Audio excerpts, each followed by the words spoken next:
বিসমিল্লাহির রহমানির রহিম। আসসালামু আলাইকুম। কারিগরি শিক্ষা অধিদপ্তরের তত্ত্বাবধানে পরিচালিত ফেসবুক লাইভ ক্লাসে স্বাগত। আমি Abu Mohammad Atikullah, instructor technical refrigeration and air conditioning RAC, Dhaka polytechnic institute, Tejgaon শিল্প এলাকা, ঢাকা ১২০৮। বিষয় কোড ৬৭২৪৩। বিষয় cooling and heating load calculation. চতুর্থ পর্ব diploma in engineering refrigeration and air conditioning technology. দশম অধ্যায় Understand the selection of equipment of a refrigeration and air conditioning plant. Refrigeration and air conditioning প্লান্টের equipment নির্বাচন পদ্ধতি। Class শেষে আমরা যা শিখব: ইভাপোরেটিভ কন্ডেন্সার নির্বাচনে বিবেচ্য বিষয়সমূহ সম্পর্কে, ইভাপোরেটিভ কন্ডেন্সারের রেটিং ও সিলেক্টিং পদ্ধতি, কন্ডেন্সারের ক্ষমতার হিসাব, হিট এক্সচেঞ্জারের সাইজ নির্ণয় প্রণালী,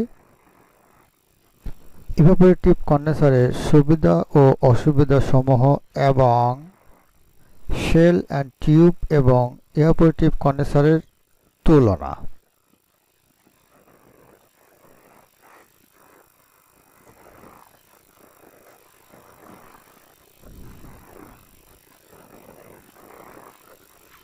ইভাপোরেটিভ কন্ডেন্সার।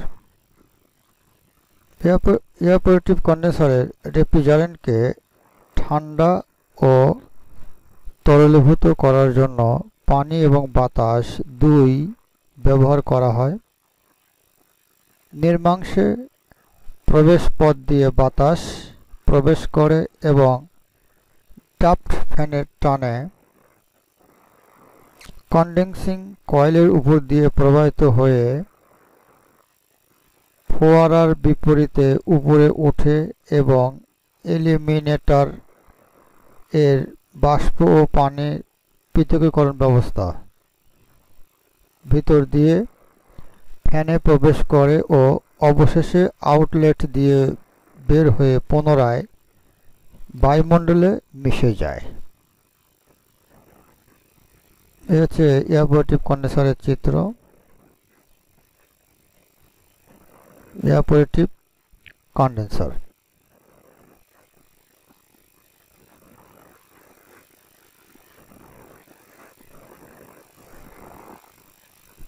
ইভাপোরেটিভ কন্ডেন্সার নির্বাচন পদ্ধতি।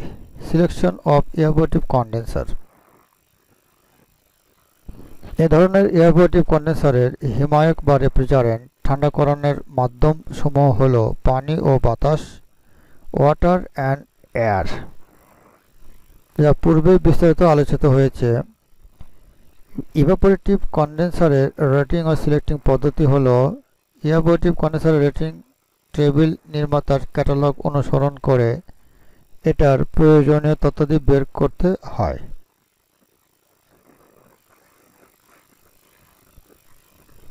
যেমন রেফ্রিজারেন্ট 12 ব্যবহৃত একটি হিমায়কের ডাটা হতে ইভাপোরেটিভ কন্ডেন্সার নির্বাচনকরণ প্রণালী হল: 1. ইভাপোরেটিভ লোড হচ্ছে 6 ton.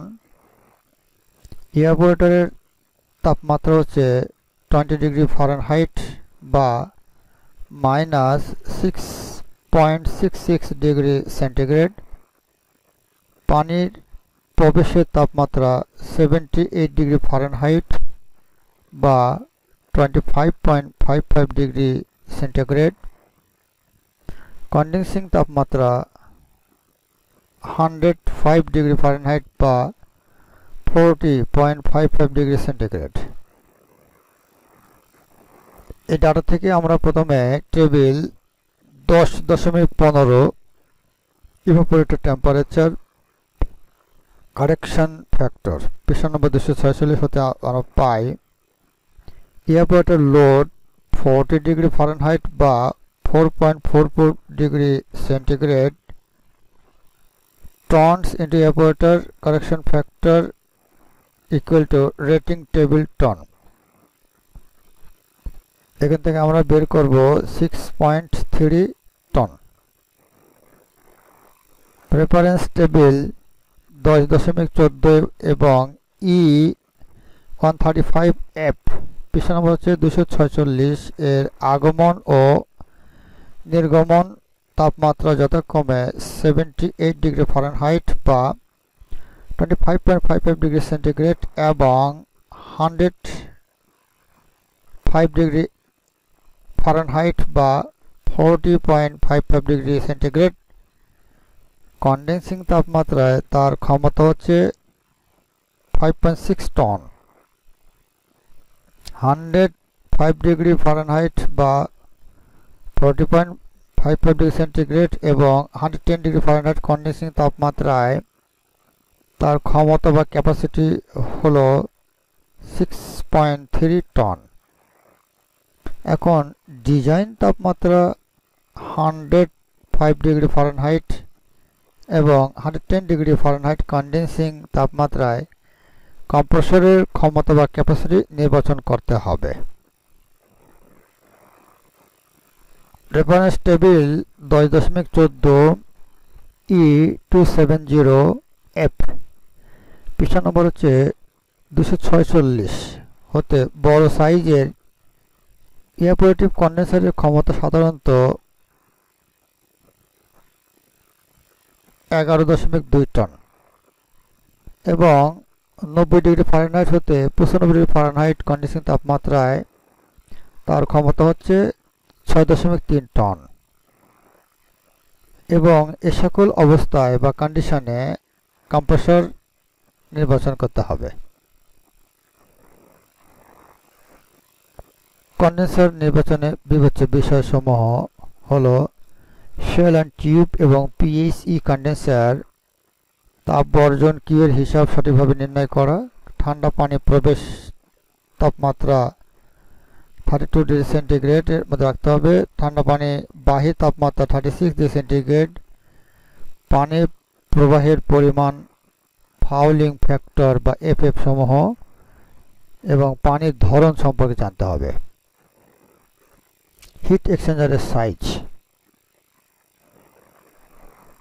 Hit exchanger size shell and tube and PHE heat rejection সমান কিউ সমান m into cp into del t। Heat rejection Q equal to heat transfer coefficient into effective area into LMTD degree centigrade। Type of tube plain or enhanced surface, diameter and length of tube and available space। Condenser এর ক্ষেত্রে Q equal to m into cp into del t। Water সাইডের ক্ষেত্রে m into volume flow rate into density। cp equal to specific heat, del t equal to temperature difference degree centigrade। Refrigeration সাইডের ক্ষেত্রে Q equal to U into A into LMTD। এখানে U হলো heat transfer coefficient, A হচ্ছে effective area, LMTD হচ্ছে T1 minus T2 divided log T1 divided T2। এটা আমাদের একটা evaporative কন্ডেন্সারের চিত্র। Evaporative condenser shell and tube type condenser. Shell and tube এবং ইভাপোরেটিভ কন্ডেন্সারের কিছু পার্থক্য আমরা দেখি। এর পাশে হচ্ছে shell and tube condenser. Ambient wet bulb temperature 28 degree centigrade, cooling water in temperature 32 degree centigrade, cooling water out temperature 36 degree centigrade, optimum temperature difference 4 degree centigrade, কনডেন্সিং temperature হচ্ছে 40 ডিগ্রি সেন্টিগ্রেড। আর evaporative কন্ডেন্সারের ক্ষেত্রে এখানে আমাদের optimum temperature হচ্ছে 8 এবং condense temperature হচ্ছে 36। এটা হচ্ছে আমাদের শেল অ্যান্ড টিউব কন্ডেন্সারের কন্ডেন্সিং টেম্পারেচার 40 ডিগ্রি। আর হচ্ছে আউট চিল ওয়াটার আউট হচ্ছে 36। Air flowing temperature 28 degree centigrade. Evaporative কন্ডেন্সারের ক্ষেত্রে condenser temperature 36 degree centigrade. Air steam in water spray. Sizing of heat exchanger, vacuum and condenser efficiency. যদি P S সমান saturation pressure of steam corresponding to the steam's temperature entering into condenser, PC সমান হচ্ছে total pressure of air and steam in the condenser, PA plus PS. PB equal to atmospheric pressure. Ideal vacuum possible without air leakage, PB minus PH. Actual vacuum existing in condenser due to air leakage, PB minus PC equal to PB minus PA plus PH. সুতরাং vacuum efficiency eta equal to PB minus PA plus PS divided PB minus PH equal to PB minus PC divided PB minus PH. Vacuum and condenser efficiency বের করার জন্য আমাদের এই equation দরকার। Actual rise in the temperature of the cooling water divided inlet temperature of steam minus inlet temperature of cooling water. So এটা equal to TO minus TI divided TS minus TI. এখানে TO হচ্ছে outlet temperature of cooling water, TI হচ্ছে inlet temperature of cooling water, R TS হচ্ছে saturation temperature of steam corresponding to actual absolute pressure in the condenser, TS. Mass of cooling water required. The mass of cooling water required for condenser to condense a given amount of steam is called as flow. MW is a mass of cooling water, MS is a mass of steam condensed, is equal to total heat of steam entering the condenser, HFI total heat in condensed, TI inlet temperature, TO outlet temperature. Much of cooling water required, আমরা জানি heat lost by steam equal to ms into h minus hf1. Heat gain by cooling water mw into cw into tu minus ti. From energy balance, heat gain by cooling water equal to heat lost by steam. So mw into cw into tu minus ti equal to ms into h into hf1. এক্ষেত্রে এই সমীকরণগুলো দরকার অঙ্ক করার জন্য। Next আমরা একটা example দেখি। From the pilot tube of pressure head ধরতে হবে। এখানে আয়তন equal to √2 GH ms metre per second. এর এরিয়া হচ্ছে pi D square by 4 metre square, আর Q equal to A V metre Q per second, M air equal to rho air into Q K G per second. একটা example আমরা ধরে নেব। এখানে psychometric chart থেকে humidity রেশিওর মান বের করতে হবে। প্রথমে ডাইভার তাপমাত্রা TD1 ইকুয়াল একটু বের করে ধরতে হবে, যেটা মানটা আসবে চার্ট থেকে। হিউমিডিটি রেশিও মান চার্ট থেকে নিয়ে আসতে হবে। ওয়েট বা টেম্পারেচার একটা ধরতে হবে। এখান থেকে হিউমিডিটি রেশিওর মানটা নিয়ে আসতে হবে। এখান থেকে এম ওয়াটারের ক্ষেত্রে যেটা বের হবে M air into W2 minus W1 K G per সেকেন্ডে আসবে। এরপরে আসবে এয়ারপোর্টের ক্ষমতা বের করার জন্য যেটা আমাদের দরকার, ড্রাই বাল্ব টেম্পারেচার ধরতে হবে, এনথালপির মানটা আনতে হবে সাইক্লোমিটার 4 থেকে, ওয়েট বাল্ব তাপমাত্রা টেবিল থেকে নিয়ে আসা যাবে। ডাবল তাপমাত্রা TD4 সেন্টিগ্রেড আনতে হবে, degree centigrade, wet temperature TW4 degree centigrade. এখান থেকে এনথালপি H4 কিলোজুল পার কেজি নিয়ে আসতে হবে।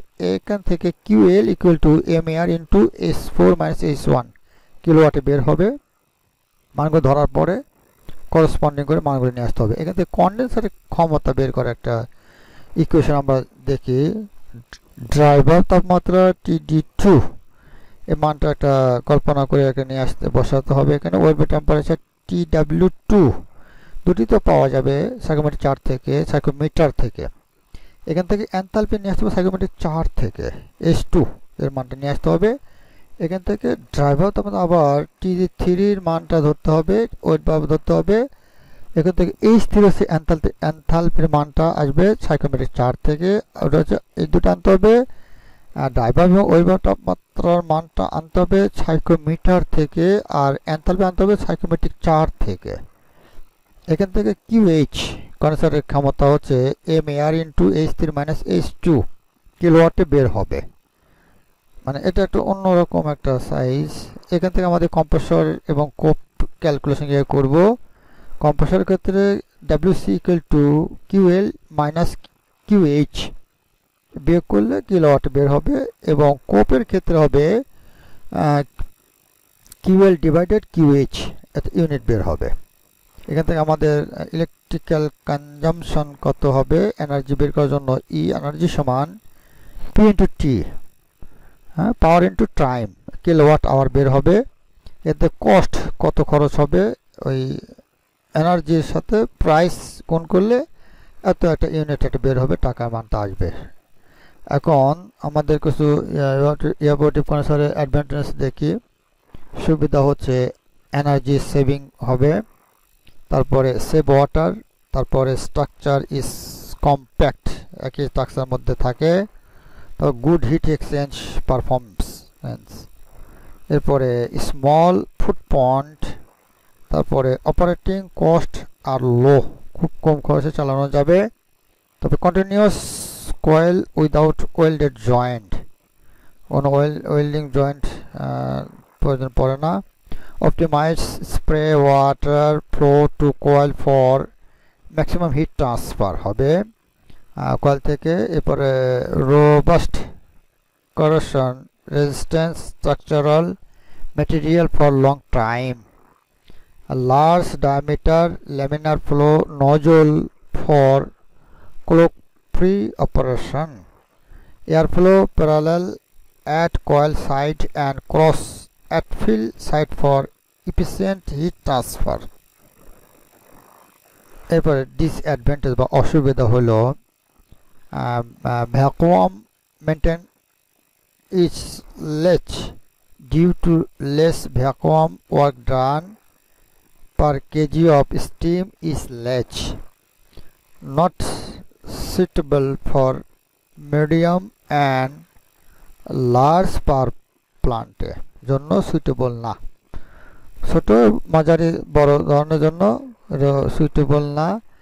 Very bulky and requires more floor space, high manufacturing, running and maintenance cost বেশি পড়ে, required large quality of cooling water।